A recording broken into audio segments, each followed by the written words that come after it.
Hello and welcome back to Well That Aged Well. And this week, I hope you're not tired of us yet in this four-part series of the Third Reich. We are doing part three of four. We're going to begin on the rise of the Third Reich at war, and we will end the episode by the beginning of Operation Barbarossa.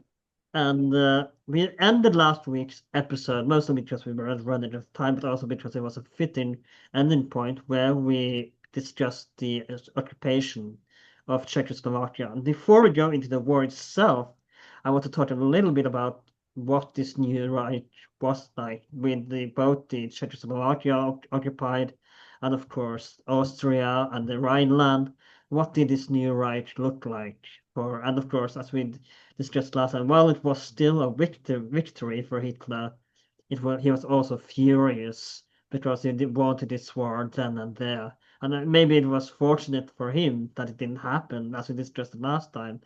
But yeah, he was furious at not getting what he wanted because he wanted a war in 1938 and not 1939. But let's discuss first and foremost, what did this new Reich look like, and what would happen to the newly occupied territory in a newly occupied territory such as Austria and like you said, Rhineland and Czechoslovakia, of course. Yes. The merger of Austria with the German Reich and also the gradual occupation of the western parts of Czechoslovakia, first the Sudetenland, Yeah. and then more like the core areas of the western parts of Czechoslovakia, the Bohemia and Moravia in the March 1939, greatly expanded the borders of Nazi Germany and also added very valuable natural resources, especially in the mining industry of Austria. And the western parts of Czechoslovakia is a very industrialized area with huge industries producing cars, military equipment that was then put into use in the German rearmament drive quite quickly after occupation.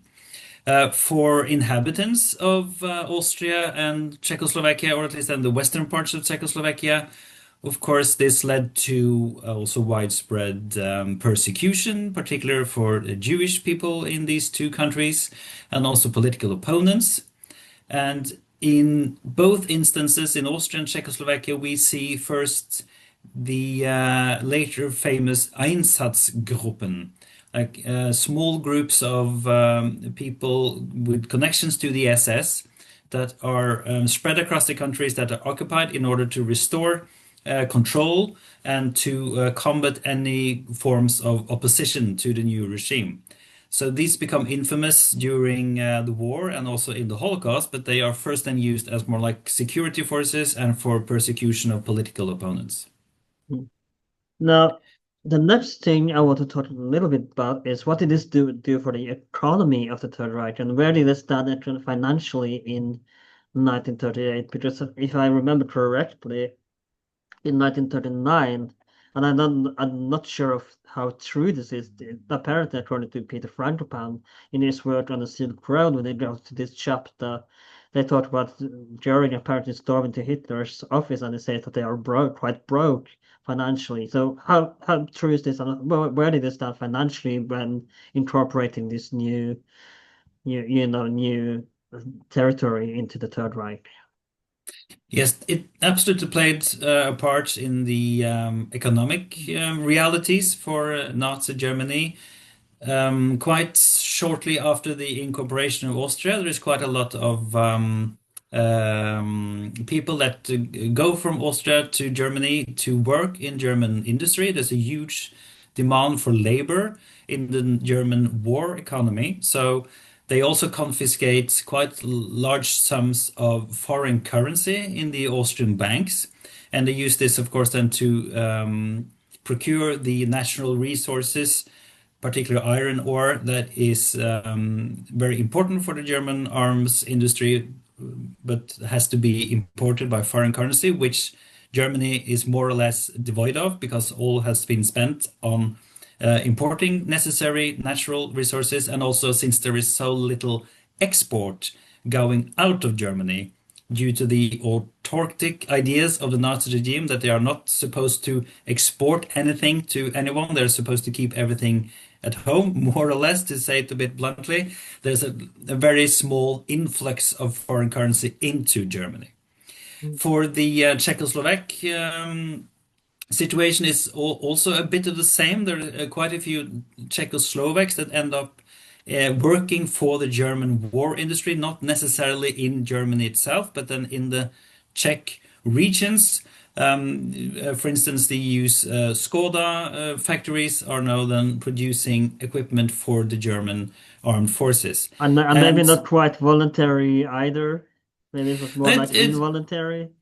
it's a bit of both. There's not forced labor camps in Czechoslovakia at this time. There's no they're not like slave labor. They are working mostly for still the that is nominally Czechoslovak firms. They usually retain their positions in the factories in Czechoslovakia and do their production there. But then, of course, what they are producing is no longer going to the Czechoslovak army, but of course to the German army. And it's also quite a lot of military equipment that is confiscated by the Wehrmacht, particularly then Czech-produced light tanks that are used quite extensively, both in the campaigns against Poland and France in 1939 and 1940. So you could say it's a financial and economic and military productive boost, short-term boost to Nazi Germany, but it also then changes the strategic makeup of Central Europe, so that the Nazi Germany can start thinking ahead. Where should we expand into next? Mm. Now, speaking of expansion, next, of course, one of the things that we talked about last time is the Chamberlain's speech about how he, peace in no time, and how thinking that giving Hitler what he wanted would lead to determined peace and that he wouldn't grab any more territory. Of course, that turns out it was total bullshit. And of course, that we learned quite, I wouldn't say we somehow learned a lesson in today's war with Ukraine, Putin's war with Ukraine. We see the lesson there. But the next focus of Hitler was, of course, the East, because he thought something we haven't talked too much about his one of the things he campaigned about. We should have talked about this in the first part as well, but one thing he talked about is Lebensraum, and that is living space for German. And this was a thing in the First World War as well, that Kaiser Wilhelm wanted the second wanted Lebensraum for the German people, because according to them, it was beginning to be overcrowded in Germany. And one of those options for Lebensraum was the East. So, of course, with no regard to the people already living there. But another thing is that Hitler wanted was, of course, the city of Danzig or Gdansk, I think.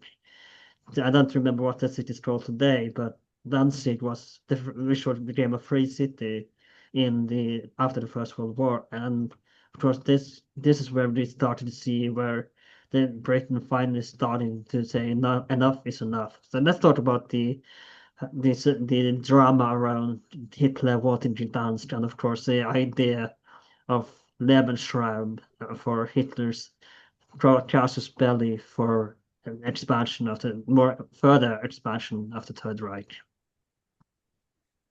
Yes, it's a quite strong ideological part of Nazi ideological thinking is the idea of Lebensraum, or the living space, as you say. It's to conquer areas in other regions of Europe, and particularly in the Central and Eastern Europe.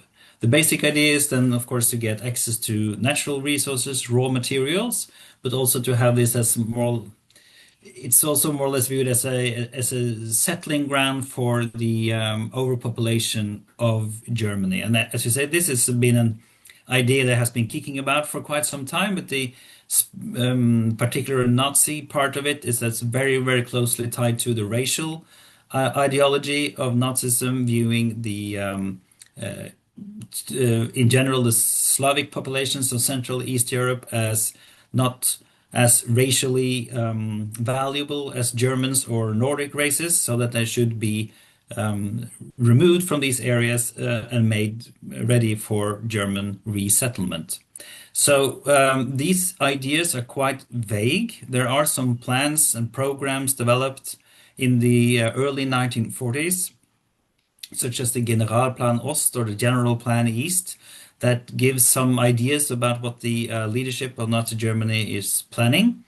But again, they are a bit not that detailed, and they are supposed to be implemented after victorious war against countries like Poland and also, of course, then the Soviet Union.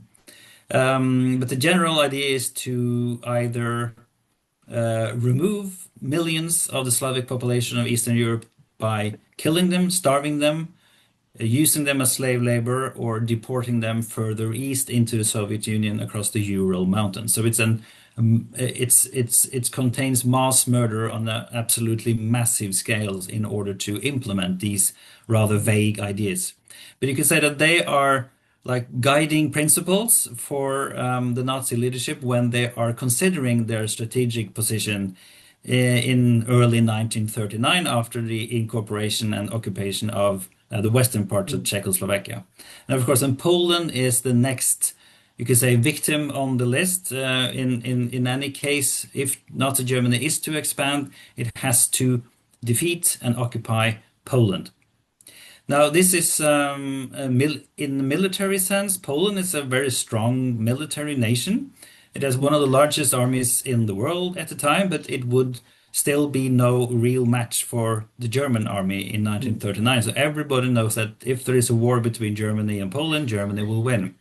The Yeah. questions are, of course, connected to what will then the Western powers, how will they react to this? Well, one So thing we both, should add, sorry for interrupting you, but one yes, thing we should add is that they, of course, defeated the Soviet Union in 1921 under Polanski, who would later become a dictator of Poland. I'm sorry, I don't remember his name. I think it's Polanski, but he would, they would defeat the Soviet Union. But also, like I said, while they had the largest military army in at the time, they were also not very developed. They still had horses in the cavalry, and they were still very, very underdeveloped militarily. Even though the army were, like you said, quite large, they still had massive disadvantages, like you said, yes. compared to the Third Reich. Yeah, I think as Polanski is the movie director, you're probably thinking about Yeah, Joseph Pilsudski, who Pilsudski, was that's the it, yes, Pilsudski. Yeah, yeah, I cannot remember. dictator and strongman of Poland Yeah, in the late 1930s. Yes. So yes, every army in the world had millions of horses in 1939. Also the Germans. So that's and they all had cavalry units. So that's not particular to Poland, but it's of course it was military, not as strong as Nazi Germany was, but it was still a quite significant and also partially modernized Polish army. But of course, it would not, in a protected military campaign, it would not be able to defend against Nazi Germany. So the question is, of course, what does Great Britain think about this? What does France think about it? And what would they actually do? They have both given security guarantees to Poland that if they are attacked, they will step in and also declare war on the aggressor against Poland. Poland, like other countries in southeastern Europe, the Balkans, like Turkey as well, received these guarantees after Hitler and the Nazi government so obviously have not stayed through to the Munich Agreement from 1938. So they see now that the game is up, there will be a war, and we have to actually stand by the Central European powers that are threatened by Nazi Germany. So the problem for Hitler and the Nazi government, of course, in 1939, when they plan an attack on Poland, is what will happen. So they are risking a two-front war that even Hitler realizes it would be extremely difficult, almost impossible to actually win and carry out, because they are calculating that a protracted military confrontation with both global world powers, France and Great Britain, at the same time, as well as the country in the east, that would just be a repeat of what happened during the First World War. Mm. Because Germany would be blockaded and be forced into a long, winded war that it does not have the resources to actually bring to a successful conclusion. Mm. So that is the dilemma. Do they risk a two-front war against these global powers for Poland? You mentioned the city on the Baltic coast. It's called Gdansk today, of course, Yeah. in Polish. It's part a remnant of the German Empire, mostly German population, but it's surrounded by Polish-speaking regions.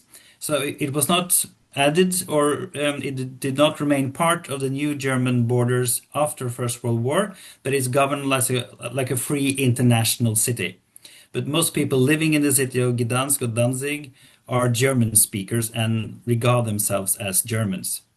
But so Hitler does more or less the same as he did with the German-speaking minority of Czechoslovakia, the Sudetens, in 1938, uses them as some kind of excuse in order to claim that Poland is mistreating the German minority in Poland. There are hundreds of thousands German-speaking minority, particularly in the western parts of Poland.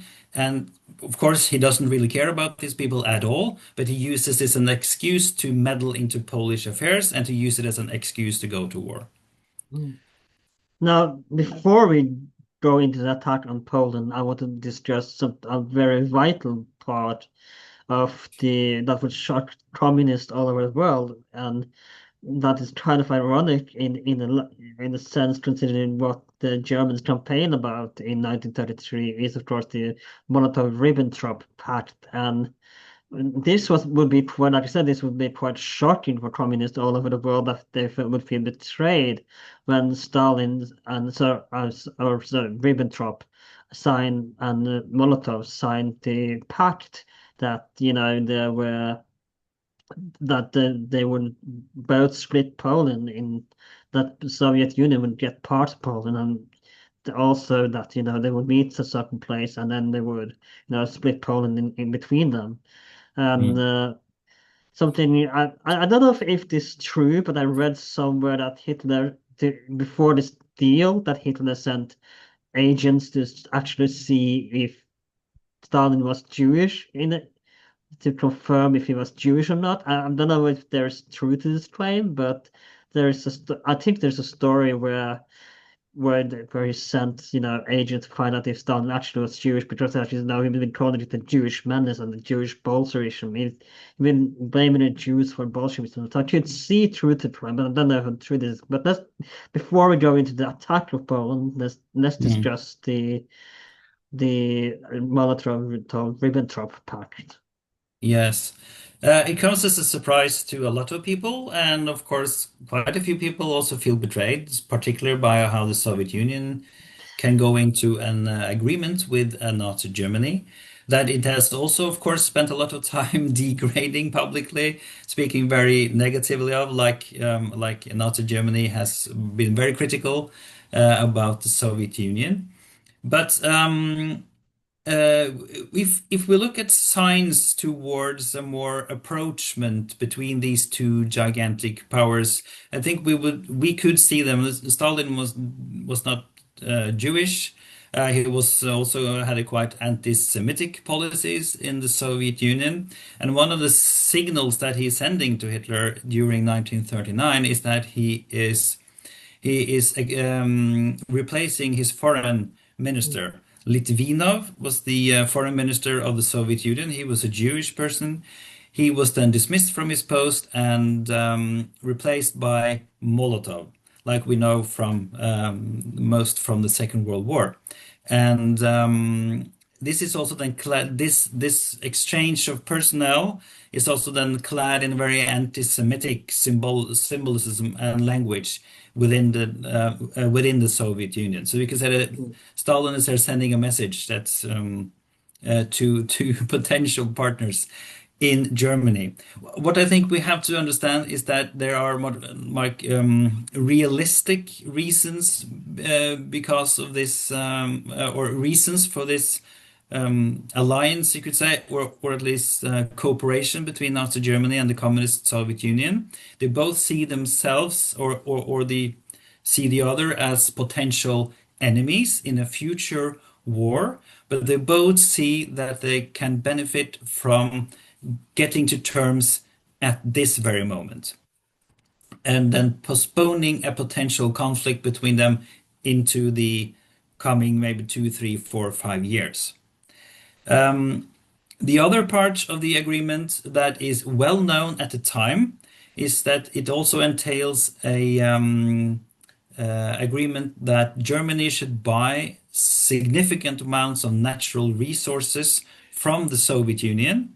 These are then different kinds of ores, metals, but also then chemicals and large amounts of crude oil or oil that are then from the signing of the treaty in August 1939, shipped from the Soviet Union into Nazi Germany. So these are natural resources that is difficult for Germany to get from other countries because of the decline in the diplomatic scene, you might say, between Nazi Germany, France, and Great Britain.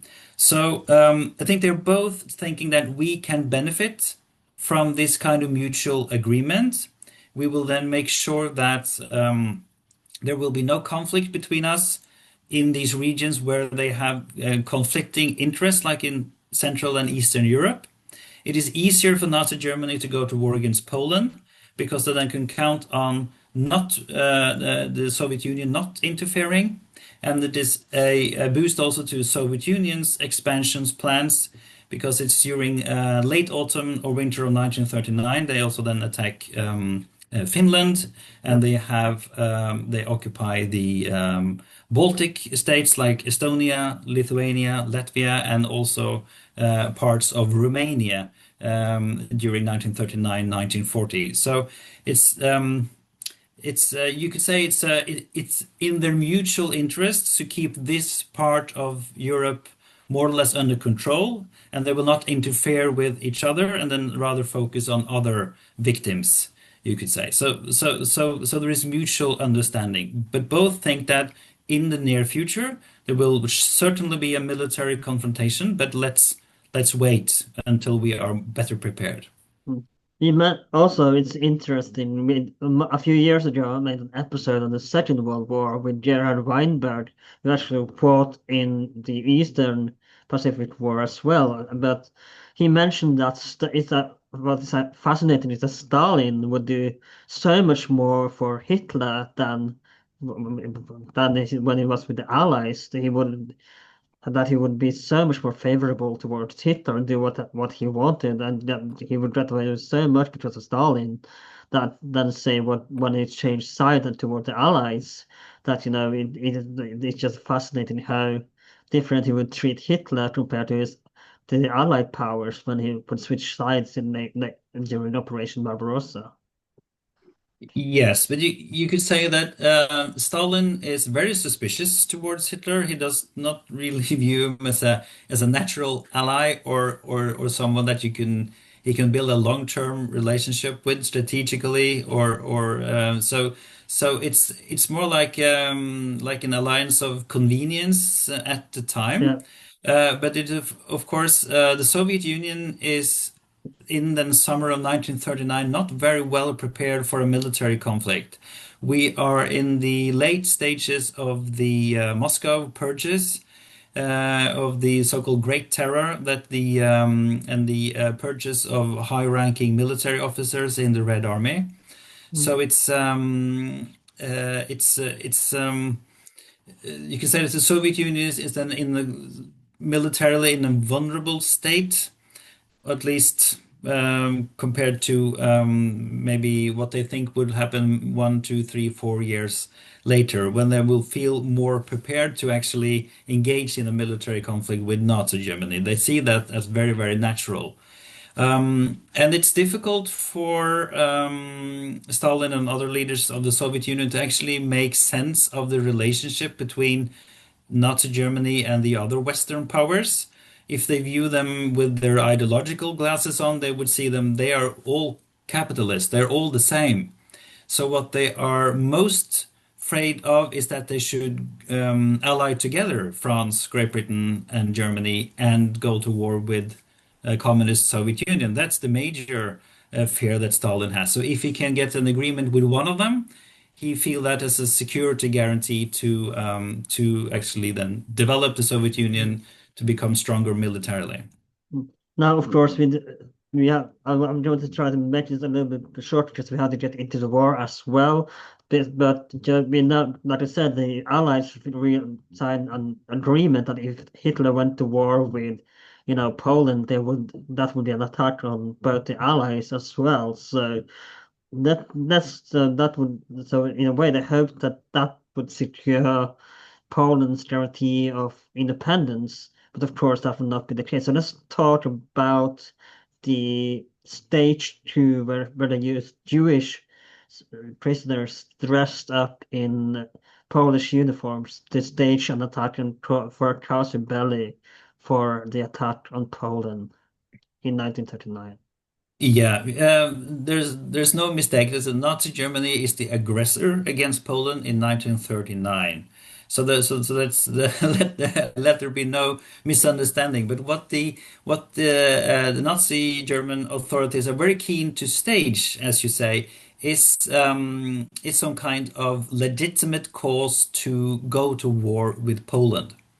And they staged more, as you allude to, a small act where a German radio station very close to the Polish border is supposedly attacked by Polish military forces, and then Hitler and the Nazi government used this as an excuse to go to war with Poland. Of course, this is just a staged event by the German SS, Mm, and but what this tells us is that Hitler is unsecure.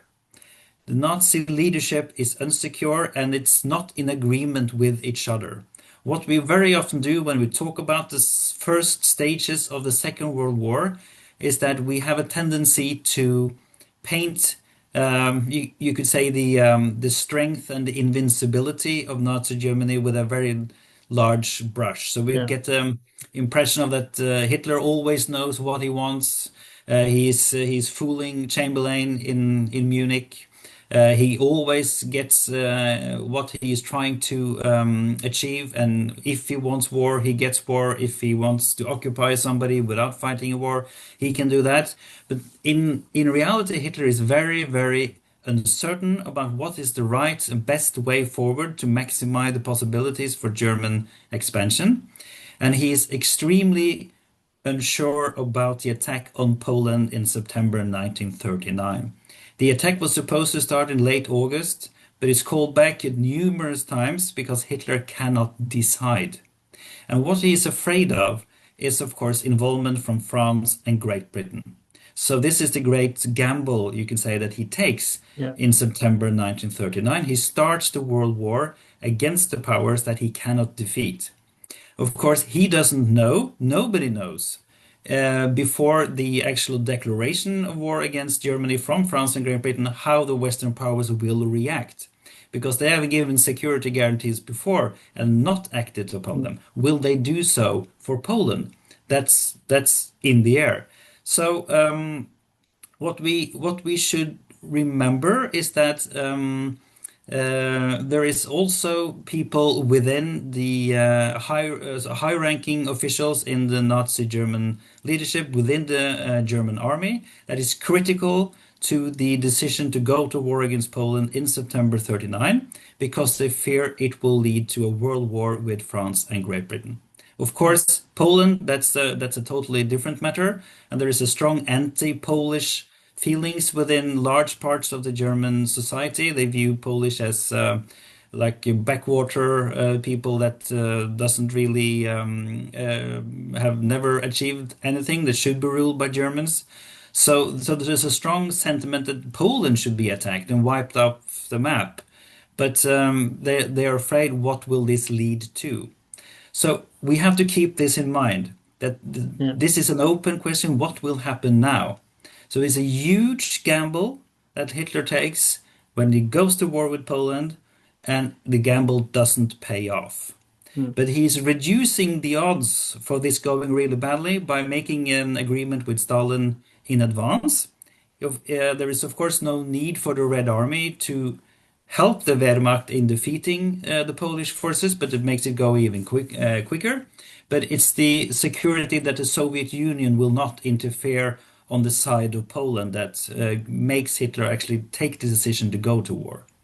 So it has, of course, fatal consequences for millions of people and for the whole European continent, but this is the gamble. Hitler knows the stakes, but he's willing to risk everything on starting the war now.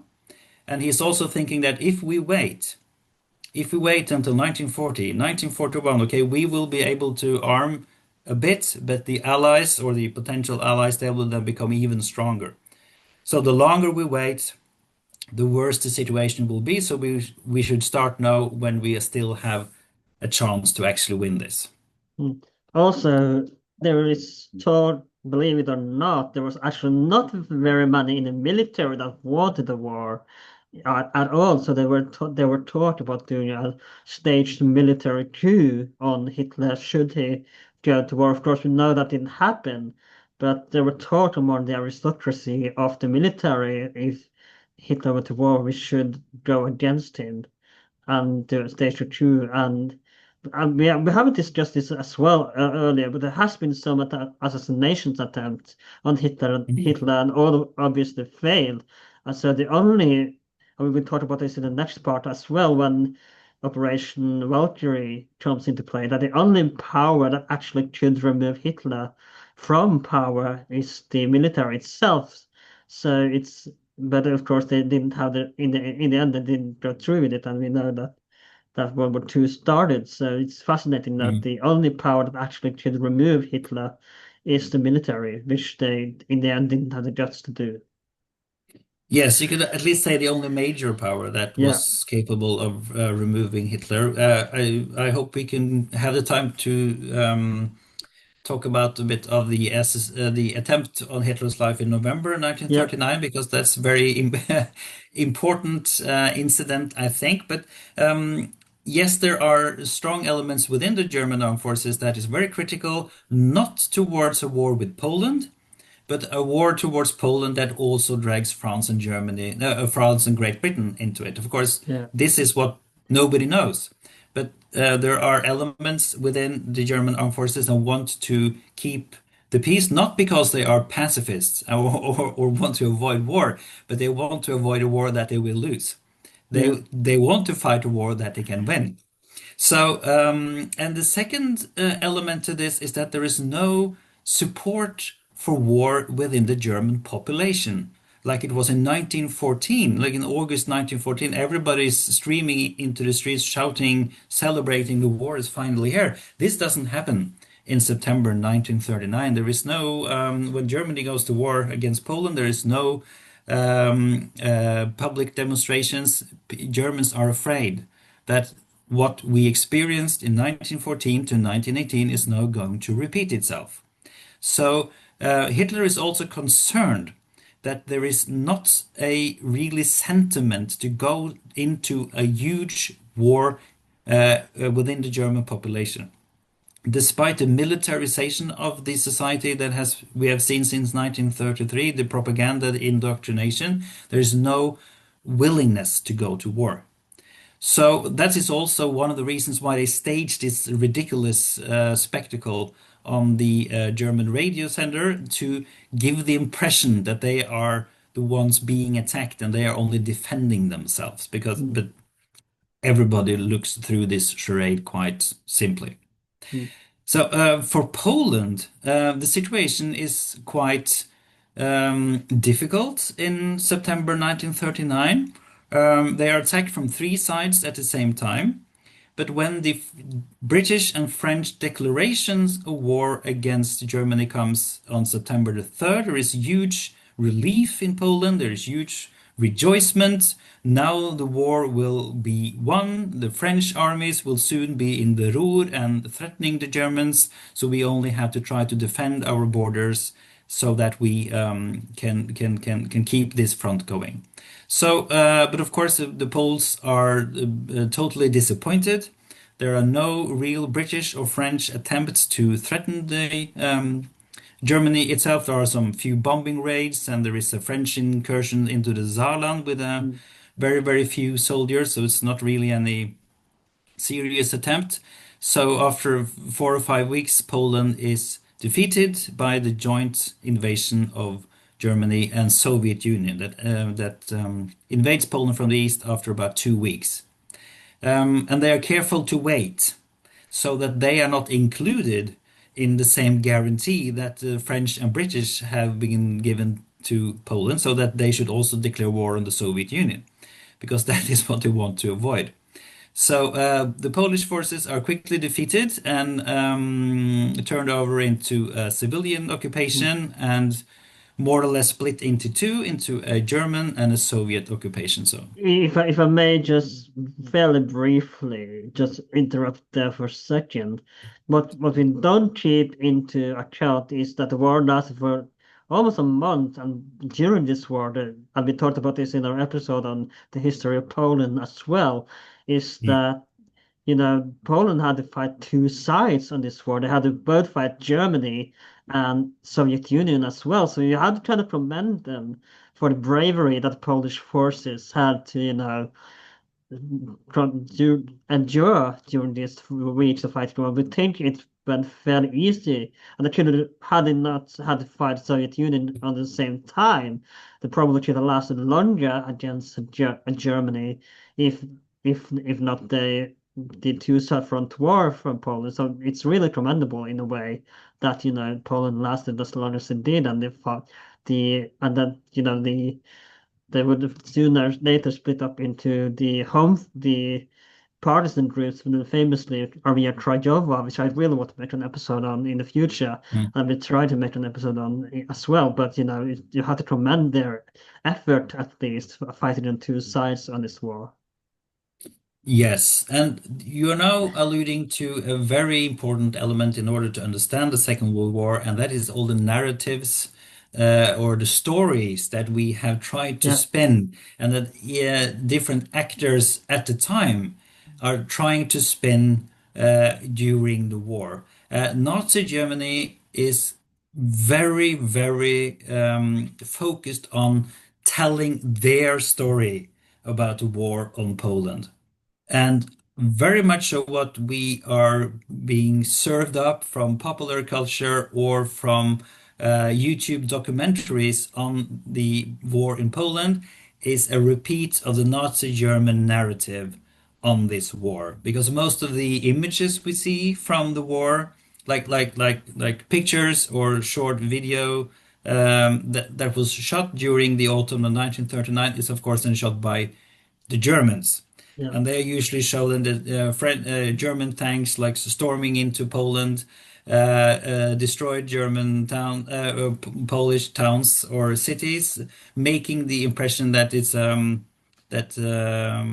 Nazi Germany just swatting this small foe aside. So it is true that Poland fought not only bravely but also very skillfully a defensive battle. Their problem, of course, was that for them to be able to be victorious in this conflict, they had to have their allies into the game.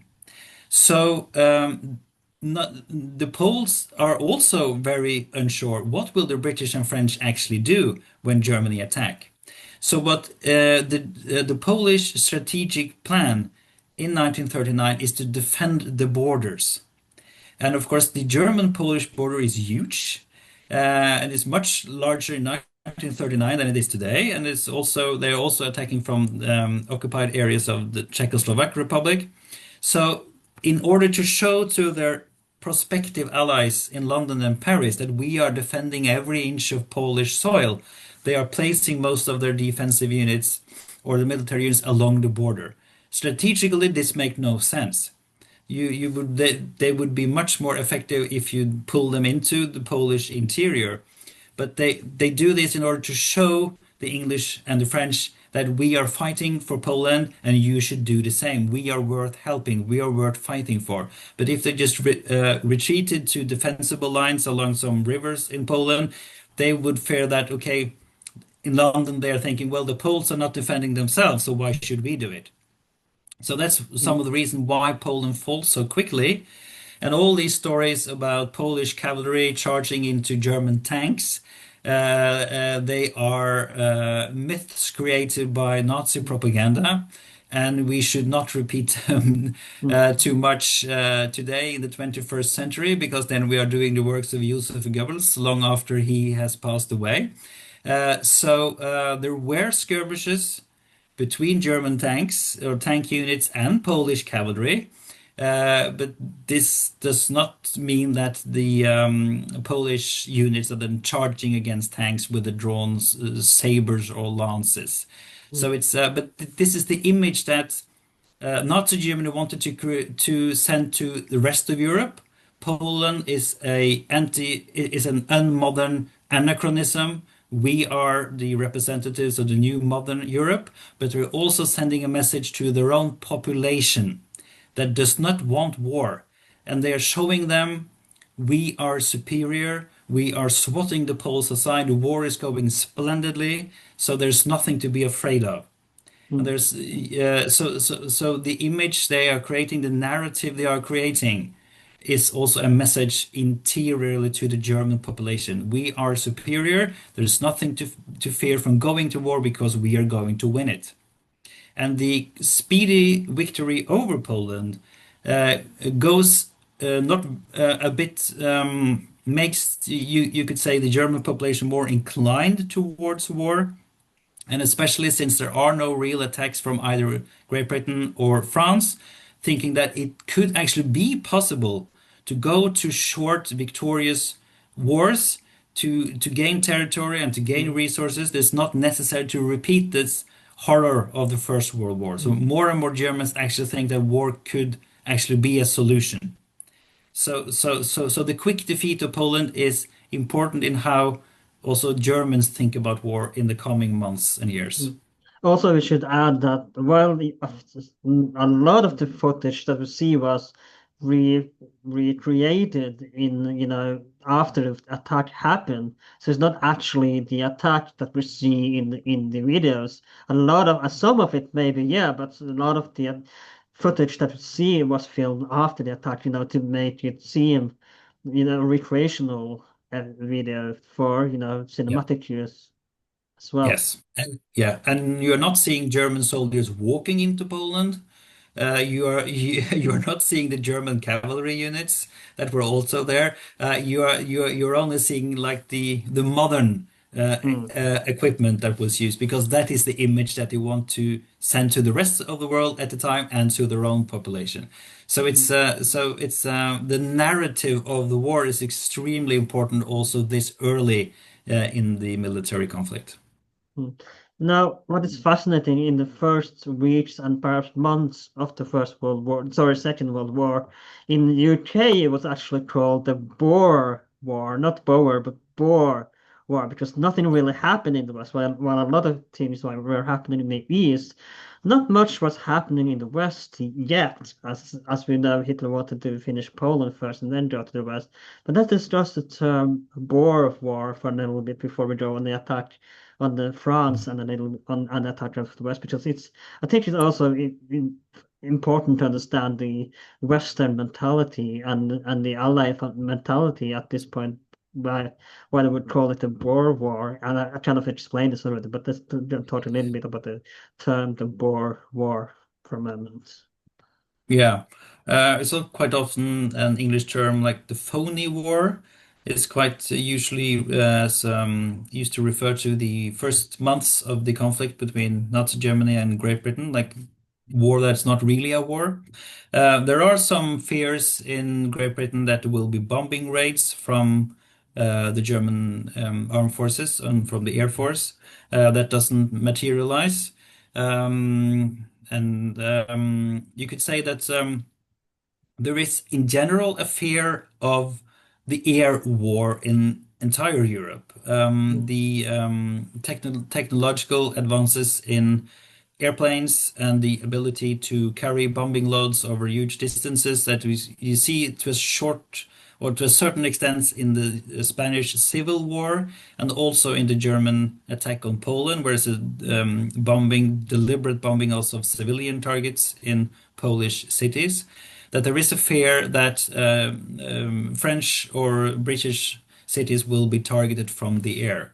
So, but that doesn't materialize at all because all the German warplanes, of course, are in Poland, and they have to be repaired after there are there are huge losses to the Luftwaffe during the campaign in Poland. So they're nowhere capable of threatening either France or Great Britain during the winter of 1939-1940. So, but why doesn't Britain and France do anything? That's maybe the main question here. Why do they not uphold their promises given to Poland? The French General Staff promises the Poles that they will launch an attack with the majority of the force within a few weeks after a German attack on Poland. This, of course, does not happen. And as we spoke about in the earlier episode, there is a very strong um, um, interest, you could say, among French and British politicians, but also the French and British population to avoid a military conflict. They do not want a repetition of the First World War. They do not want to get involved into conflict to save other countries. And the second important thing to keep in mind here is that France and Britain combined are convinced that they are stronger militarily than Nazi Germany. If there is a military conflict between the two, they have time on their hands because they are global maritime powers. They can bring resources in from all over the world. Germany cannot. So they think that the longer the military conflict lasts, the easier it is for Germany to implode. Because they, of course, know that the German rearmament leading up to the war has more or less destroyed German economy. It cannot continue at the same pace as it has been doing up until 1939. So they're just waiting for Germany to implode. And if Germany was to attack France on land or Britain in the air or by its navy, they know that they will win. So they are thinking that we have nothing to gain by risking an attack into Germany. We can sit and wait on them because they have to make the move into France or into Great Britain, and then we are prepared. We have our defenses set. We have our strategic defense decided. We will defeat them like we did the last time. So they are thinking we have nothing to gain. Why should we waste hundreds of thousands, millions of French and British lives in order to fight this war? Let them come to us and let we defeat them like we did the last time. Mm. That's the major thinking behind the Boer War or the phony war or the guerre de la drôle or something, what they call it in French. They have nothing to gain from attacking Germany. So that is the main reason why they don't do anything and allow, of course, the Nazi Germany to dismember Poland like they want to. Mm. Also, we have to remember that the French has a fierce reputation as brave soldiers, and from the First World War, when they were fighting the Germans in trenches as well. So there were high expectations on the French side as well that these soldiers of 1939 and 1940 would fight equally as well as the French forces in the First World War in 1914 to 1918. But we also have to can't forget that the Third Republic at the time also neglected the army, that they did not think it would be a military conflict. So the army as well were heavily neglected at the time. So let's talk about so we talked about how the Germans overrun Poland and they split Poland in half between, not half, but between the Soviet Union and the Third Reich. So let's go into, of course, and once again, Belgium would be the first victim in the West to fall of the German defense line. And I want to talk a little bit about as well the famous Maginot Line as well that were placed Mm. in the French borders. So let's talk about how the marginal line, and as well how the Germans would come and that what would eventually lead to the Dunkirk escape. Yes, the Maginot Line is a set of defenses again along the French-German border from the Swiss border and up to the Belgian border, so completely covering the area between France and Germany. And so it's a defensive line made in preparation for a German attack. And this is called like the cornerstone of the French military thinking in the interwar period. You are quite right that there are cuts in the spending on military budget in France in the 1930s. It's a huge political issue in France. France is politically split, of course, between right-wing and left-wing parties during the interwar period. But leading up to the conflict in 1939, France is more or less prepared for a military confrontation with Germany because they have realized that this is the way the wind is blowing. We have to prepare, we have to man the Maginot Line, and we have to modernize and re-equip our armed forces in order to be able to withstand a German attack. But they are confident that they will. And especially then together with the British, they are 100% sure that if there is a war, we will win. There's no two thoughts about it. And Hitler himself calls it a miracle that they are actually able to defeat France in 1940, and it really, really was a miracle. If we gain a lot of insight, I think, into the strategic thinking of Hitler and also his position as a dictator of Nazi Germany. If we go back to November of 1939. And because Hitler is, of course, the dictator of Nazi Germany. He is the supreme leader. He is the supreme leader of the Nazi movement. He is more like the symbolic figure that keeps this quite internally split force together. But he does not have total control, and we see this very strongly during the autumn of 1939. Because Hitler insists, when Poland is defeated, that France should be attacked immediately. He insists that Germany should go in on the military offensive against France in October, November of 1939.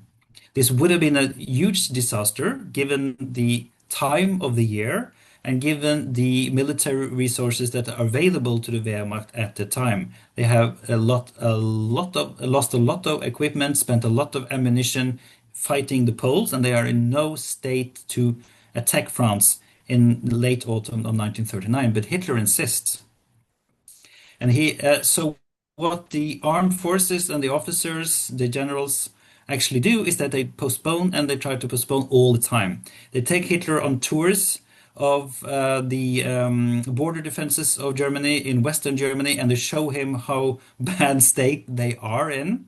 But Hitler still gives the attack order several times and then keep postponing it during the winter of 1939 and 1940. So if Hitler had like total control and was not dependent on cooperating with the officers of the Wehrmacht, Germany would have gone to war with France in late autumn of 1939 and would have lost during a couple of weeks. So, and that would have been the end of the Second World War. So sadly, that doesn't happen, but it tells us that even if he's the supreme leader, the dictator, the Führer, everything, he does not have supreme control. There are still, like I said, structures within the Third Reich that can limit his power. And this is then also when we're talking about assassination attempts, very interesting one in November of 1939, when a person that has no connections to no group at all and is acting completely alone. Hermann Esler, a carpenter from Swabia in southern Germany, plants a bomb within the Burgerbräukeller, where Hitler always gives a speak on the night of the 8th of November in remembrance of this failed coup in 1923. Of course, Esler knows this, like everybody other person in Germany knows this. So after weeks and months of meticulous preparation, where he puts his life at risk at several times, he's able to place a bomb within one of the beams of the structures that is very close to where Hitler is supposed to stand. So it's a very fascinating history because you said that the only power that's able Yeah. to confront Hitler is the army, and that is very many instances true. But here we see the possibility of one single person handling alone. He has no accomplices. He works in an armaments factory, so it makes it possible for him to actually gather small amounts of explosives from day to day to make his bomb. But this is, of course, extremely dangerous things to do because it takes it home with him from his work. And Hitler is then maybe 10 minutes from being blown to pieces because he hurries home to Berlin in order to plan the invasion of France. So that's why he leaves early.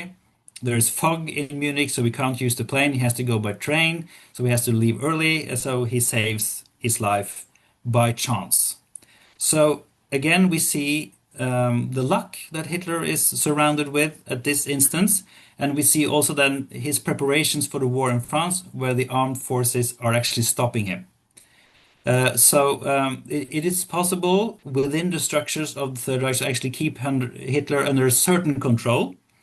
And we see that he, as a person, is also, of course, very vulnerable to these kind of attacks. That's just a lucky strike for Hitler that he survives, and it's a bad luck for the rest of Europe, of course. Mm.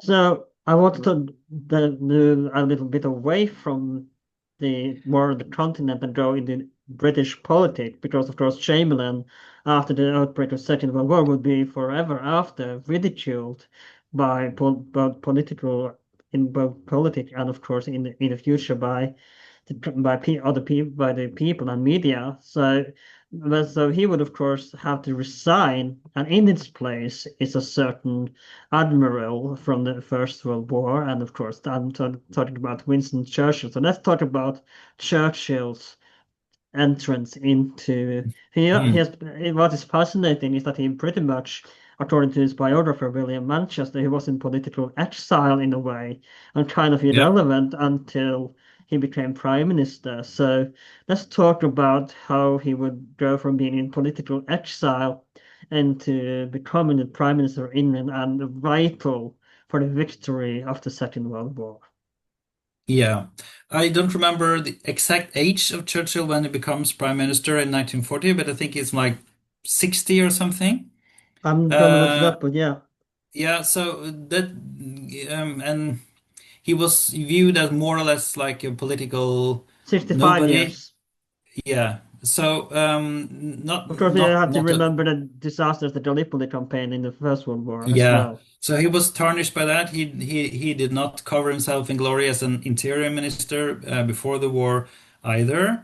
And so you can say that it's an inspiration to all of us that it's possible to achieve greatness also at this late stage in your life and also against all odds because Churchill, of course, then today viewed as a national hero. And also, as of course, there are critical questions asked of him, especially now. But also in other countries, he was then very often viewed as this person that opposed Hitler and saved Europe from Mm. Nazism and everything else. So it's never too late. That's the one thing we can take from this. Um, Yes, a Chamberlain is, or the Chamberlain government is forced to resign, but not really because they failed to oppose Hitler on the continent or failed to actually lead a policy confrontation. What leads to the fall of Chamberlain is the British expedition to Norway during the German attack and later then occupation of Norway in April and May 1940. Because there is a British military or more of an expeditionary force, quite small one. It's also a French that goes to Norway to try to oppose the German forces there, and this fails spectacularly. So it's in the Norway debate Yeah. in May 1940, where Chamberlain is forced to resign, and Churchill is then given the opportunity to become the new prime minister. Mm. And Of he course, has that, and I'm sorry for interrupting you again, but the Battle of yeah, Narvik would be the first Allied victory, although it was a short-lived one in the Second World yeah. War. I'm not sure the Poles will agree on this. Mhm. Polish military historians will probably be able to point out to several battles in the campaign in Poland that is also Polish victories. So, but Narvik and the Battle for Narvik got this symbolic value, you could say, in April of 1940. And again, it's the narratives that we construct about the war. They have extremely powerful because we still talk about this because British radio talked about the battle for Narvik, but they didn't talk about the battles for this or that town in Poland because they didn't know about it or they didn't care about it. But Mm. so it's Narvik is not the first Allied victory during the war, but we like to say so in Mm. Norway. Mhm. But it's you could say it's the first known and talked about Allied victory against Germany that are seen as more or less invincible military capacity. So it's the debacle in Norway that causes Chamberlain to Mm. be replaced by Churchill, and it's because he has promoted himself as a very strong opponent of Hitler and also critical to the appeasement strategy by the Chamberlain government. So Mm. you could say that is his credentials to be given the chance to become prime minister at this critical hour. Mm. Of course, Churchill would become, though not much would come of it, Churchill would be very important, would think that try to, I don't remember the English word, but he would try to promote Norway as a campaign for the Allied powers, and would have very heavily be was interested throughout the Second World War, in very much so in Norway's campaign for freedom. But you mentioned the Norwegian occupation, and let's talk about both the before we go into the evacuation of Dunkirk. I want to talk a little bit about the occupation of both Norway and Denmark, which would happen simultaneously in May of 1940. Of course, as we said earlier, talked about earlier, I think before the recording, the occupation of Denmark and Norway would be quite different compared to, say, how much lighter Denmark got off in, say, to Norway. Yes, absolutely. Strategically, Nazi Germany as a regime or Hitler as a person has no interest in Scandinavia. To put it pointedly, Hitler hardly knows where Norway is on the map. So he has no interest, no strategic thought about Norway or Scandinavia at all. He's only focused on the continent. What changes this in the winter of 1939, 1940? Through high-ranking officers of the German Navy. A fascist leader from Norway, Vidkun Quisling, gets a meeting with Hitler in Berlin in mid-December 1939 because the German Navy is interested in Norway and using the Norwegian coast as ports and staging areas for the German Navy fighting the Royal British Navy mostly, of course, and also use airfields in Norway to battle against the British fleet in the North Sea and in the North Atlantic.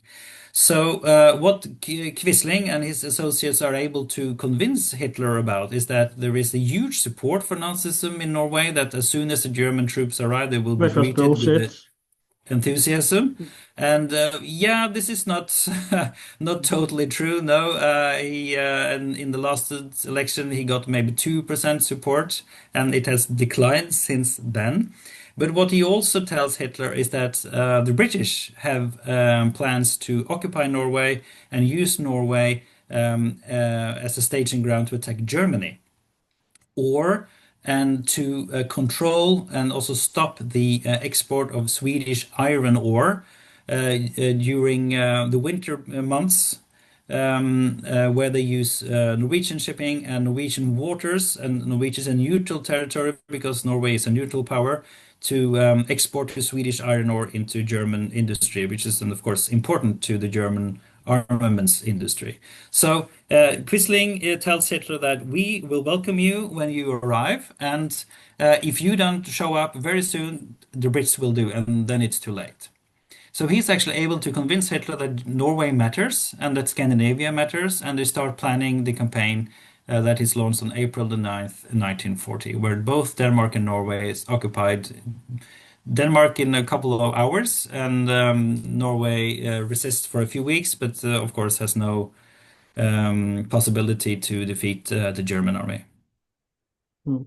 So let's talk about what would and then we have to mention Denmark as well, because compared to Norway, they would get of course when the Blucher attacked the but we made an episode about this last year in September, or I think in the late summer last year, where we talked about the occupation of Norway. And of course, what we can briefly mention is the king and the government flees when the Germans attack, and they flee to England. And this is why we send a Christmas tree every year to Trafalgar Square, because we are grateful for the exile government. Just a brief and quick summary there. Of course, if you want to learn more about the Norwegian occupation, we made an episode about this last year, Norway's War in Stroll, so check it out. But we have to talk a little bit about Denmark as well, because compared to Norway, Denmark is quite flat and is quite easier to, unlike and easier to occupy than the Norwegian mountainous Norwegian fjords and everything. But unlike in Norway, the king royal family and the government did not flee, they became rather a puppet government. So let's talk about the differences there as well of the different occupation, the way they've treated different. And Jews in Denmark as well, they're mostly left alone, surprisingly as well. Yeah, there are differences on the occupational regimes of Denmark and Norway, but also very many similarities. But if and of course the similarities that the occupational regimes are very mild compared to what they are in other parts of Europe, particularly at this point the occupation of Poland, where both Polish and Jewish civilians are persecuted and massacred by the German occupation forces. This doesn't happen in Denmark and it doesn't happen in Norway. They're much milder and it's much more focused on collaboration, working together with Norwegian and Danish authorities. And this happens to a very, very large extent. The civil service of both Denmark and Norway are complete, and they are cooperating with the German occupational forces as much as they can. The Norwegian government, or at least parts of it, and the Norwegian royal family are able to flee, but they would most likely have been also cooperating with German forces if they had not been able to flee, like they do in Denmark. Because in Denmark, they're thinking that if we cooperate, we might keep more of the political and social power in Danish hands compared to German hands. So in Denmark, the national government, the National Assembly, continues to rule. There's the same prime minister. They have elections during the occupation. The Nazi party gets very, very small support. So Denmark is more or less run just like it was before the war. There is, of course, a German military presence. Danish economy starts producing even more for the German market than they usually are. But this is, of course, a huge economic boost to Danish society, just like it is in Norway. There's a war boom in both Denmark and Norway, producing foodstuffs and everything that's needed for the German armaments that can be produced in Denmark and Norway.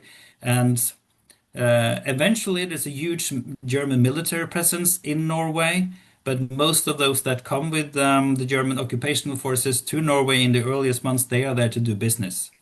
So all the major German firms in Germany, they have representatives in Norway, and they very quickly start to collaborate with Norwegian firms. It is So actually what is similar? 400,000 soldiers, I think, stationed in Norway throughout the war. Yeah, at the end, yes, not in the beginning. So, but what they are in Norway for is usually is trying to work together with the Norwegian government, together with both different institutions in Norway, and then there is a lot of collaboration, particularly in the economic field, both in Denmark and in Norway. Mm. Now, But something, yeah. if you just briefly, if you zoom out, you could say that the occupational regimes in Norway and Denmark, they are in one opposite end to how the civilian population in, let's say, Poland are treated, but everything breaks down. When you can't go to school, you hardly can go to work. That life more or less stops. But in Denmark and Norway, as in France and in the Netherlands and Belgium, life more or less continues as before. Mm. So now let's go to the Battle of Dunkirk, and of course the Operation Dynamo. And I want to talk about again Churchill's involvement there, and of course. And personally, I love the Darkest Hour, which I think is a pretty good portrait of what happens in those hours. But I want to talk about his speech as well, and I think it's worth quoting in the full. And I'm sorry for the atrocious Churchill impression here, but I think I'm going to try to quote the full speech here, which is, the famous, "We shall go on to the end. We shall fight in France. We shall fight on the seas and oceans.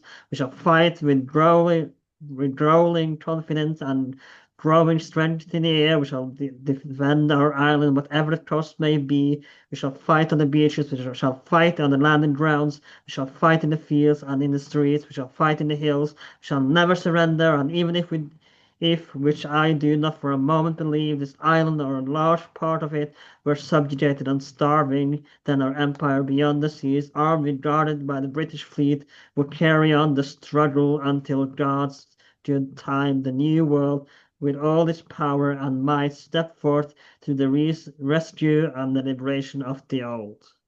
It's a it's a really inspirational speech, I think. Absolutely. And camouflaging a huge defeat to a moment of victory. It's a brilliant rhetoric, but it's also symbolic for that the British strategy of working together with France militarily, as it's of course natural to do, to defeat Nazi Germany, according to the plans laid out before the war, that it fails spectacularly. So it's what was not supposed to happen, what was not possible actually happens in this late spring, early summer of 1940. Because when the German attack in May 1940, everybody in London, are, including Churchill Mm, himself, is certain that the end will be a British-French victory over the Germans. No possible way that the Germans can win. So that he actually has to deliver this speech with hundreds of thousands of British soldiers wading into their ships that should bring them back to England at Dunkirk. Uh, this is what should not be possible. mm, And the officers of the German armed forces then have been able to postpone the attack on France until May 1940. There are many German officers that are still very, very skeptical about going to, of course, they are at war with France, but actually attacking France.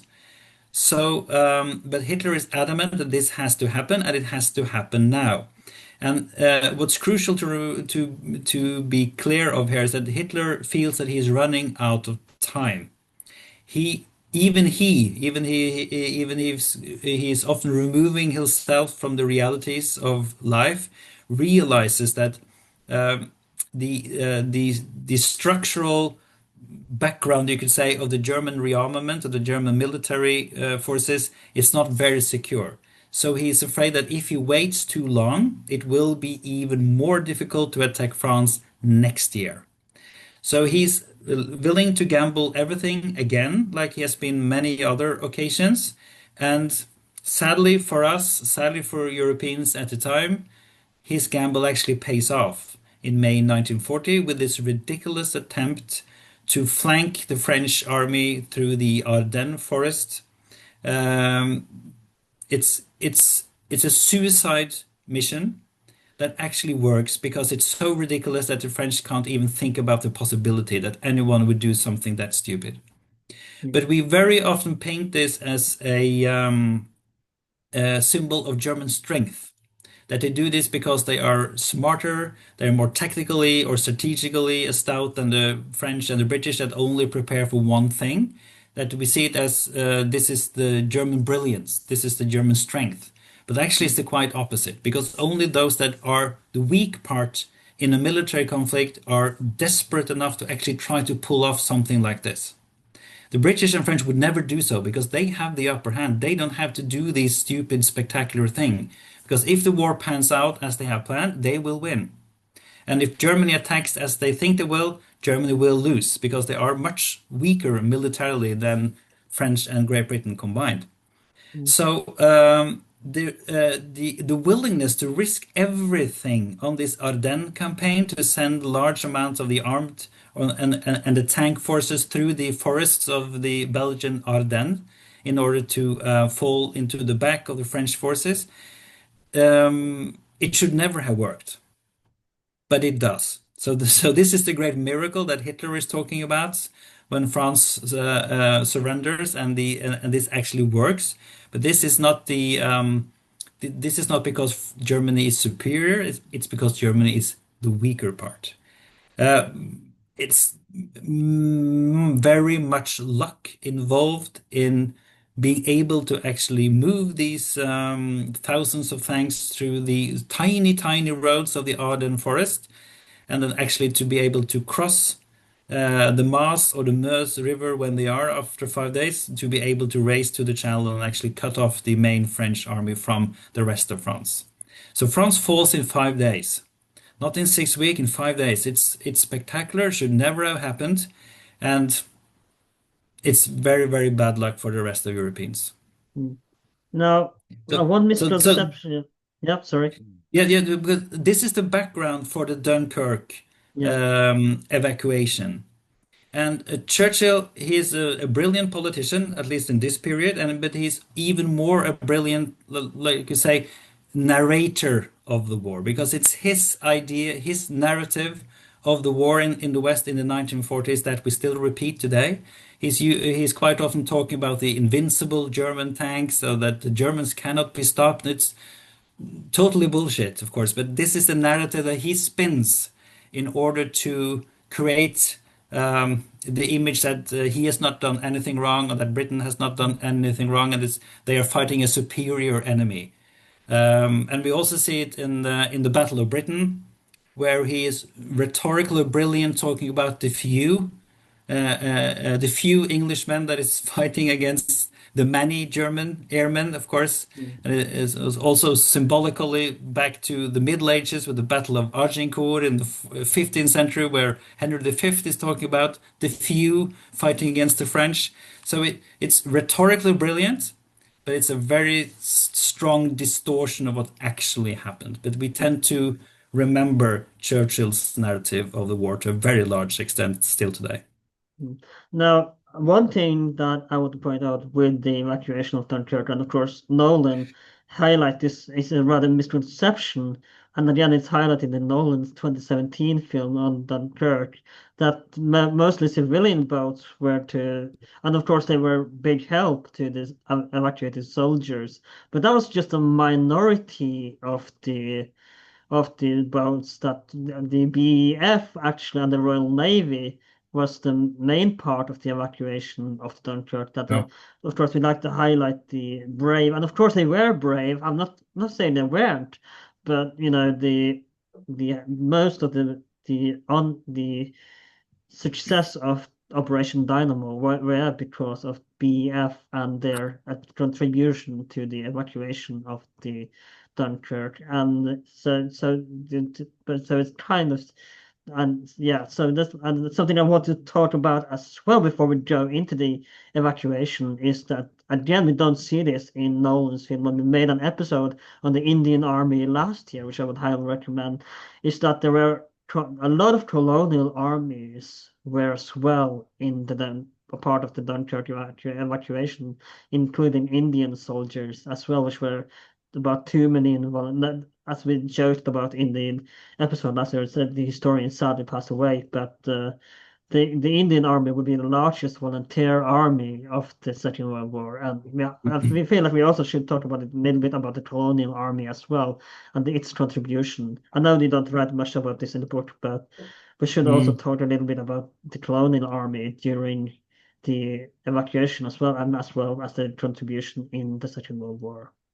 Yeah, absolutely. And this, of course, again, talking about the narratives of the war, this, at least in 1940, is now room for like colonial soldiers in this history of the brave British soldiers saving themselves, also, of course, using civilian boats and ships, as you say. But again, it is a military operation that is to a small extent also aided by civilian ships, but they are, as you say, a very, very minor part. But it is, of course, the symbolic act of the British people Yeah. saving their own soldiers in their own small boats. That's a very, very strong message to send to your own country.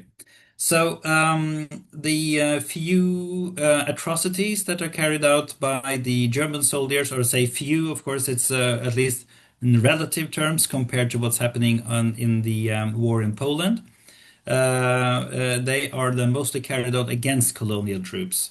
There are some killing of prisoners of war also here in May and June of 1940, both by Wehrmacht soldiers and SS soldiers, and they are then, for the most part, not exclusively, but for the most part, targeting then colonial soldiers in French or British service, because there was, of Mm. course, a lot of colonial soldiers in the French army. So the German make a quite quick distinction between like French or British ethnic soldiers and then colonial soldiers. In Poland, it's quite different. Here you see war crimes against Polish prisoners of war, Polish civilians to a much, much larger extent than you do, of course, in Western Europe. So we can of course be critical to Churchill and his narrative, but he is also then faced by an extreme situation that nobody has anticipated France would fall during a week or so. Mm. So he has to rally the English population towards continued war. And what we should not forget is that quite many English people or British people, British politicians, they now want to make peace with Hitler. Let's get rid of this war. Let them fight it out in the continent. This has nothing to do with us. And there is, of course, much support for Germany and also for Nazi ideology, or at least something similar to Nazi ideology among the upper classes in Britain. So there's a huge pressure on Churchill in May of June 1940 to actually make peace with Hitler Mm. and to To stop. quote, yeah. So we have to see this speech also in this context. He is then also talking to all the defeatist people that want to make peace with Hitler at this Mm. time. So I don't think we but used this quote last time, but to use Chamberlain's quote that he t talked about is how strange that we care so much about a country that we know nothing. So that was kind of that Yep. mentality in Britain. Now, Yeah, before we go into and it still is. so, and we feel very much relevant about what happened in Gaza today, and of course Ukraine. That quote, like you said, is still very much relevant in today. That we care so much about the country that we know so little about. It's Yes. still sadly quite relevant in the 21st century. But before we go into Operation Barbarossa and this episode, I want to talk a little bit about, you mentioned the Battle of Britain, of course, and we have to talk about a little bit about the Battle of Britain, Britain as well. And what is fascinating to me is that during the Nuremberg trial after the Second World War, the Marshal, I don't remember who, but there was some field marshal who would ask during what he thought about the Battle of Britain, and he would say, "To me, it was a draw." And was he right? Was it a draw, or was it a victory for the English? So how would you view his quote there? Because he I remember he talking about it being a draw. He looked at it as a draw. But let's talk a little bit about Battle of Britain before we go Yeah. into Operation Barbarossa. If it was a football match, you could say that it was a draw.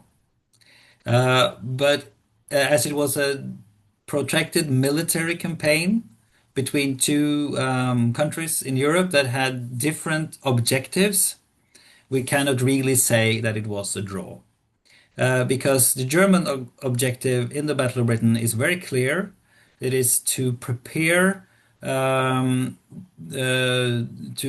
make it more possible to actually succeed an invasion of the British Isles. Not very likely, given the presence of the Royal Navy in the North Sea and the Channel. But of course, if a landing in England was supposed to work, at least theoretically, Germany had to have air superiority. They had to then to knock out airfields, radar stations, and Royal Air Force facilities in southern England. So that's what they're trying to do from July 1940 onwards to make it possible, at least in theory, to invade England from northern France. This is, of course, still not very likely, but it's more theoretically possible. And it's also the other attempt or the other objective is to destroy a lot of industrial infrastructure like harbors, canals, bridges, factories in Britain itself to make it less of a combatant power, also less able to produce the airplanes and boats and everything you need to actually fight a modern war. So and we can also talk about a third objective, like bombing the British civilian population into submission and thinking that we are not willing to fight this war anymore because the bombs are dropping overhead. Let's settle down for peace. So you can say that three objectives in this order. So the Luftwaffe is never close to reaching any of these goals. So you could say that this is a total defeat for Germany because they're not able to enforce any of these three objectives on the Royal Air Force or on the British population or on British industry itself. So to speaking of a draw is then not really Mm. appropriate because England's or Great Britain's objective is to defend its country and to keep the industry going and to keep the war spirit going, and they achieve all those three. So it's a massive British victory, you could say. Um, the realities here again, we have to look into the numbers because this is a modern war. It's a numbers game. It's an attritional war. It's a number of planes. It's a number of pilots. It's a number of airfields. It's the speed of the planes that is the decisive factor here. The training of the pilots, so forth. And you can say the Royal Air Force and the Luftwaffe, they are more or less equal in strength in the summer of 1940. Royal Air Force is probably a bit stronger, but they also have quite different views on this conflict because the British are constantly afraid that they're going to lose. And the Germans, or the Luftwaffe, and in particular Hermann Göring, they are constantly sure that they're going to win. So this changes, you could say, their strategic approach because Germans are certain that they're going to bomb the Britain into submission. They're never close to reaching this. So even this blitz on London that starts in September of 1940, which is of course devastating to large areas of London, particularly in the East London, the Docklands, and in the working class areas, they're never even close into destroying large parts of London. And this is because the bombing fleets of Germany and also Great Britain in 1940 are much, much smaller than the Allied bombing fleets that are targeting German cities later in the war, and the carrying capacity and the accuracy of the bombing planes is very, very small. So they're actually just more like these needle pricks into London infrastructure. They're not able to do any significant damage. Of course, it's a terrifying experience for those that are caught up in this. Of course, it's terrifying for British people living in London or other cities, but Britain is never even close to being severely damaged by the Battle of Britain. Mm. Of course, another thing Hitler wanted that was a factor in the bombing of London was, of course, that he hoped that it would demoralize the bombing of London, British cities in general was the morale of the British people. But ironically, the opposite effect would happen, that he raised the British morale instead of lowering the British morale. So he kind of backfired. And of course, what Mm. the Battle of Britain would conclude would be that Operation Sea Lion. Of course, his attempt to invade Britain would, of course, fail. And it's ironic that since pretty much the Middle Ages, when France during King John's reign, no one has really managed to occupy England or invade since Norman conquest or the the invasion of France during King John's reign in the 12th, 13th, 13th century. No one has really been able to invade France. Even Napoleon failed to invade England during the Napoleonic Wars. So it's interesting how unconquerable because of the British Navy that Mm. the and that it has been almost impossible to invade England at all since the reign of King John, pretty much. I know I'm Mm. exaggerating, of course. I think there was an invasion. I don't remember how much in the reign of Charles the First, but I don't remember if France invaded then. But it goes to show the strength of the happy location of England. But there was an island that would be occupied I don't remember the name of the island, but there would be a small island outside of England Mm. that would be occupied, and they would really feel the wrath of the Nazis and during the Second World War as well. Yeah. There are two British isles on the French coast, Jersey and Guernsey. They are just out of Brittany, and they were then, because they are so close to the French coast, they were occupied by German forces. So yes, but I'm not sure we could say that this Operation Sea Lion actually failed because it was never attempted. Mm, But so there were some kind of preparation. They were just gathering like boats and building lectors to carry equipment across the channel in northern France in 1940 and 1941. So this idea was still pursued. You could see more or less throughout the war. But with the failure of the Battle of Britain or the aerial campaign against the Royal Air Force, it was never feasible to actually carry this out. But it was never officially discarded as a strategic possibility because they were trying to use it as a bargaining chip or like a threat to the British population. So they kept all these invasion boats in French ports for a very long time.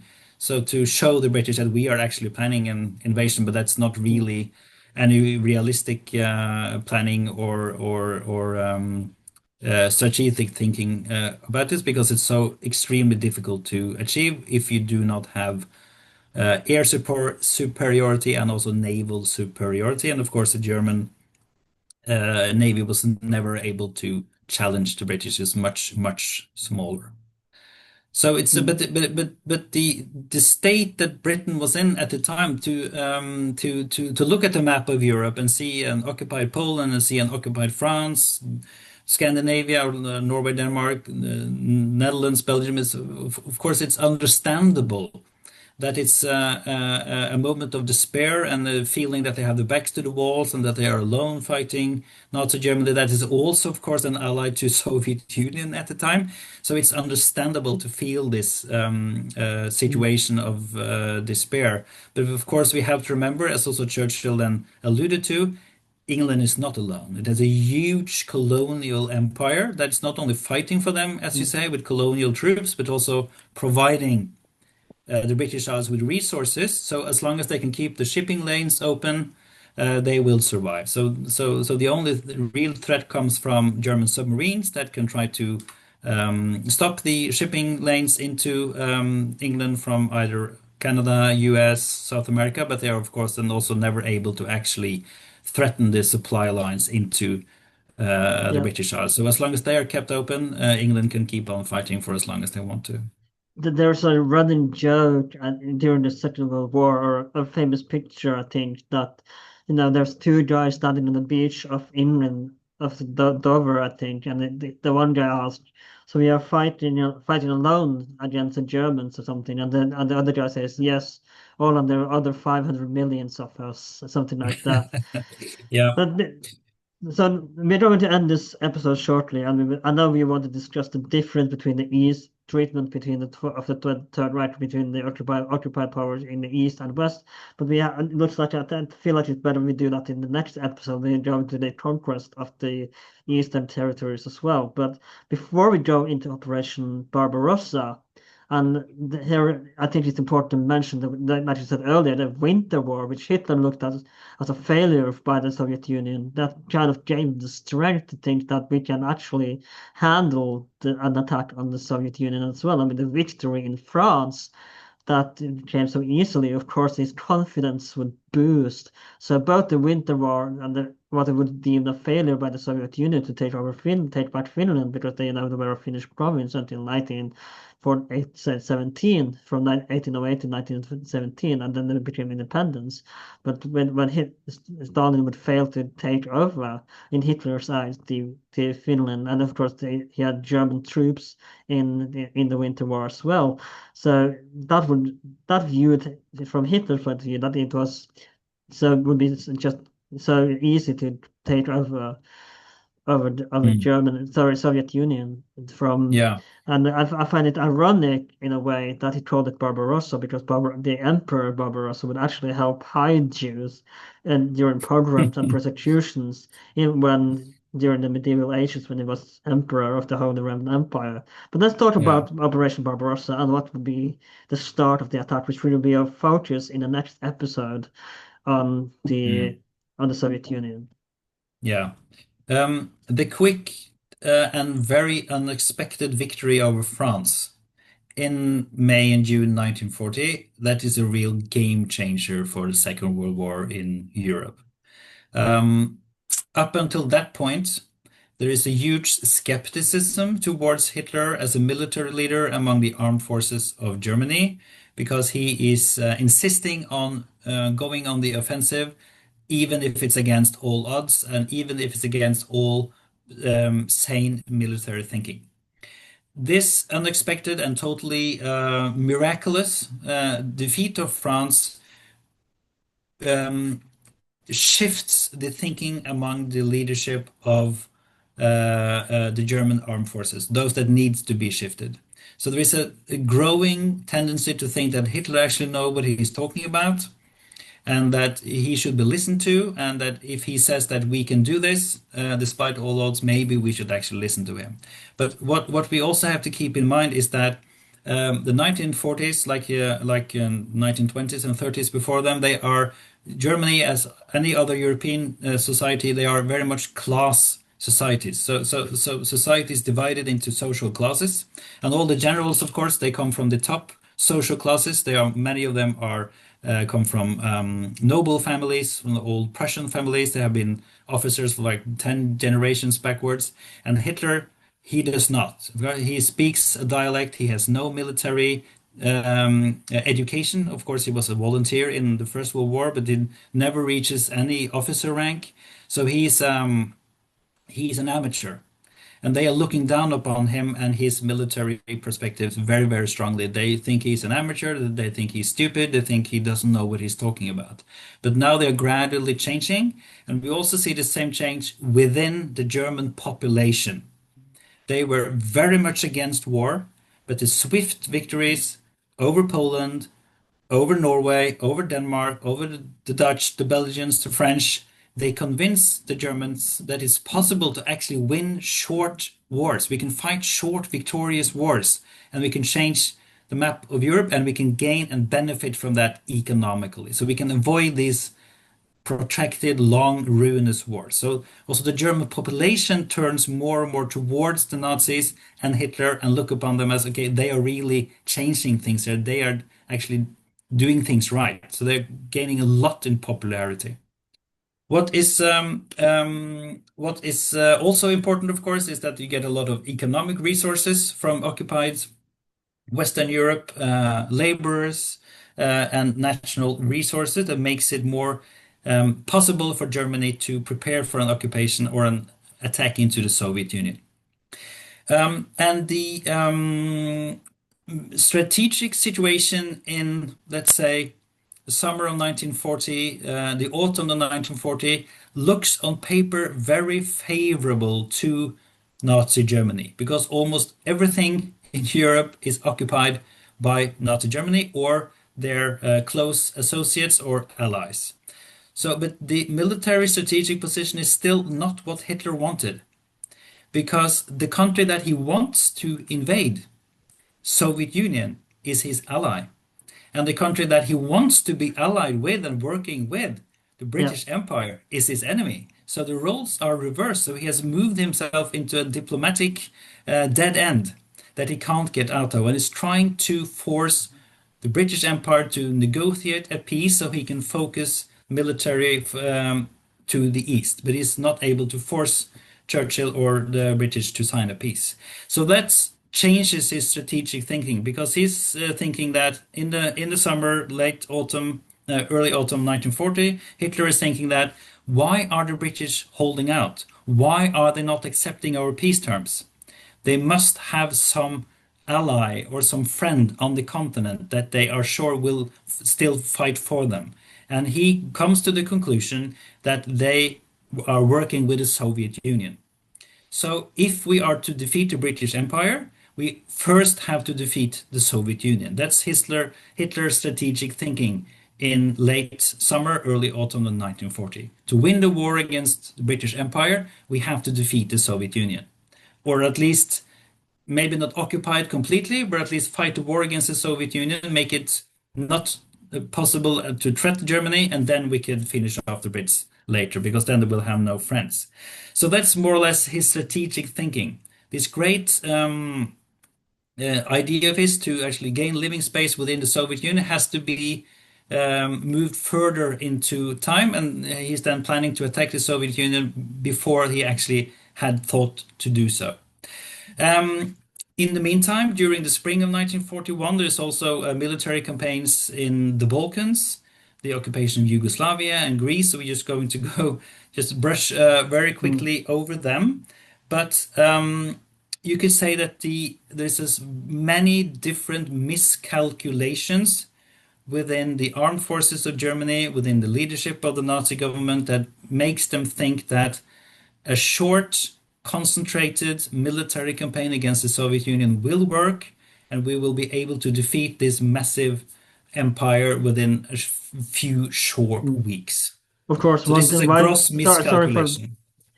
interrupting you again, but Yep. one thing that we have to mention as well is the vital resources and logistics needed in this campaign as well. One of them is oil, of course, Mm, which Germany doesn't have natural resources. So, and the yes. Tortoises, however, has oil, and one of the things Hitler would need to is to conquer the Tortoises. So he has vital oil reserves. And of course, another thing I should add as well is the tripartite act with Japan, the Japanese Empire, and but the hope that you might think, why would Hitler want? How does it make sense that Hitler has an ally in Japan, which is so far away? But because we had to forget that Soviet Union was on the borders of the Japanese Empire as well, so his Mm, hope would be, of course, the Japanese were interested in attacking. And again, I'm just summarizing here. The Japanese weren't interested in attacking the Soviet Union at all, but its hope would be that the Japanese would help attack Soviet territory, and then they would meet up somewhere in the Soviet Union with the Japanese and German forces. But yeah. so there is a lot of vital things that Hitler needs in order to succeed with Operation Barbarossa as well. Yes, but yeah, and we usually talk about Nazi Germany and Japan as allies in Second World War, but they are Mm. they are not really allies. They never they never really work together. They don't even talk to each other. There's no strategic They had conference at all. ambassadors. So yes, they had a but there's no real you could say that there was difficulties working together among the allies like US, Great Britain, and the Soviet Union, but Nazi Germany and Japan, they're not even attempting to work together. Yeah, So they are more like allies in name. But um, Hitler and the leadership of the German armed forces, they are convinced that they are able to defeat the Soviet Union on their own. So they're not counting on any assistance from Japan or from yeah. anybody else. So I mean, the idea, this I think is the theory was that Japan could help attack Soviet Union from the Asian side, and that was the theoretical idea from yeah. Germany.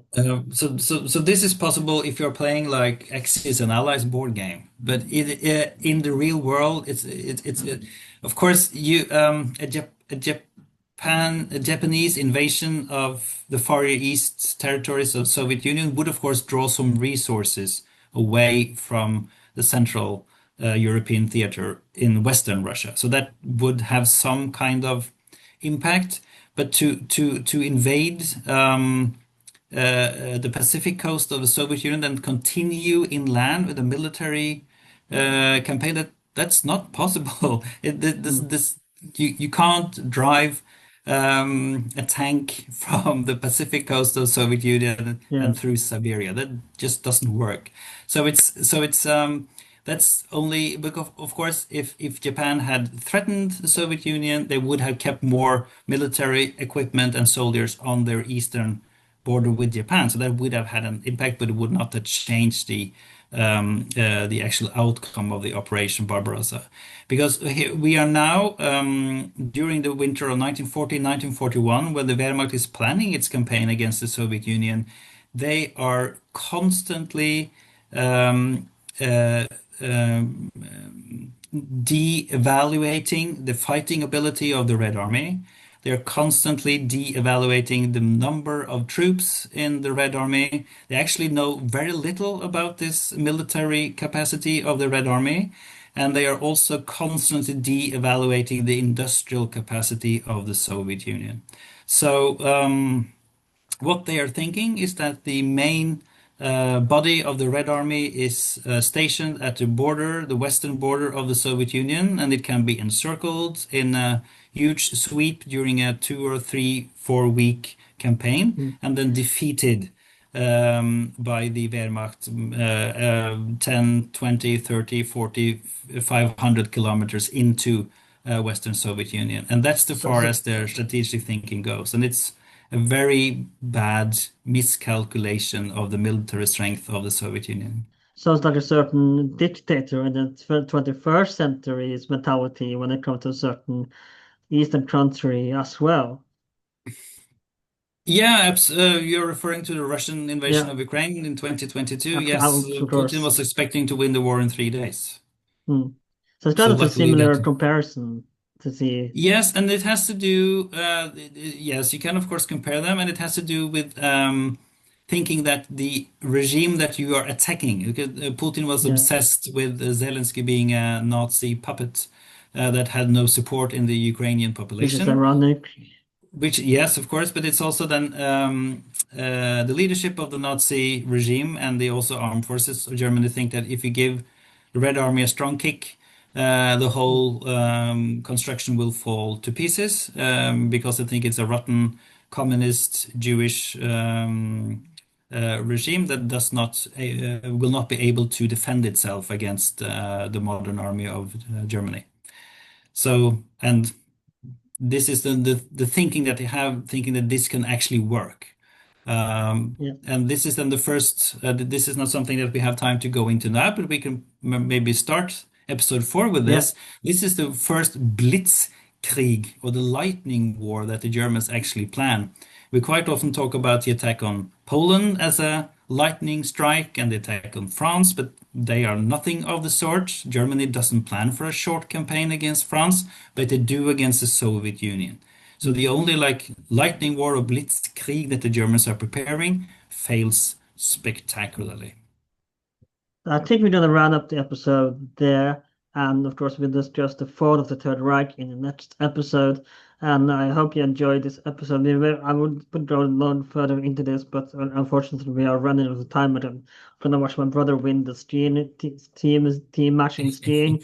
So do excuse me, I have somewhere else to be. As I mentioned, we didn't talk too much about what would happen to France and after the occupation. Maybe we'll touch a little bit about this the next week, but I made an episode about this a few while ago with which I would recommend episode 208 with Vichy France with Michael Neighbor. And if you want to learn about the Indian Army, I made a two-part episode with G. Bowman, who unfortunately passed away last year, episode 28 of cancer. So rest in peace, in episode 218 and 219, where we talked about the Indian Army and some POWs and how they escaped. They amazingly escaped to Switzerland and, of course, the Indian Army during the Dunkirk evacuation as well. I also made an episode on Norway's occupation, which I would highly recommend. I'm just trying to find out what episode that is. No, just a second. With just 1 second. I don't. 1 second. I'm going to try to find it here. Episode 241, Norway's War of 1940 to 1945, A People's Struggle Against the Nazi Tyranny with Robert Ferguson. I would highly recommend all those episodes I mentioned if you want to dive further into the occupation part of Nazi Germany and learn more about the colonial troops. Of course, before you go again, if you have Norwegian listeners, where can people find your book? If they have further questions about this that we did not have time to discuss, where can people find you if they have further questions? And do you have anything else you wish to share at the current moment? Please, now is the time to share the work that you Yes. want to, if you have anything you want to share. Thank you, Ellen. The Norwegian proficiency of your listeners or viewers can, of course, find my book in all Norwegian bookstores, online or in the stores themselves. It's called The Tredje Rike. And it should be available. It's a second printing coming very, very shortly. Exciting. Yes. But if you have any questions, leave a comment in the YouTube or in the podcast provider, or send me an email if you have any specific questions that you would like to ask. Thank you very much for coming on the podcast. As always, it's been a great pleasure. I'm looking forward to conclude our four-part series. It's the first four-part series. We've done three-part before, but we're doing now four-part, and we made a three-part next week on the Roman Republic. Not next week, but in 2 weeks, we might do another three-part on the Roman Republic, which will be very exciting. We already recorded the first episode, so stay tuned for that. Of course, this has been With That H12. You can find us on social media, and With That H12 on Twitter, Instagram, and with both the same name. You can find us on Spotify, Apple Podcasts, YouTube, wherever you can find podcasts these days. If you are on Spotify, do leave a comment, and of course check out the other episodes I mentioned. If you are on YouTube, leave a comment, and of course, are there other aspects that you want me to dive into of the Second World War and the Third Reich that we haven't talked about so far? Please let me know if there are other aspects of this. Of course, and yeah, check, if you're on Apple Podcasts, leave a review and 5 stars on both Spotify and Apple Podcasts. This has been With That H12. Have a good weekend. My name is Alan, and I'll see you next time.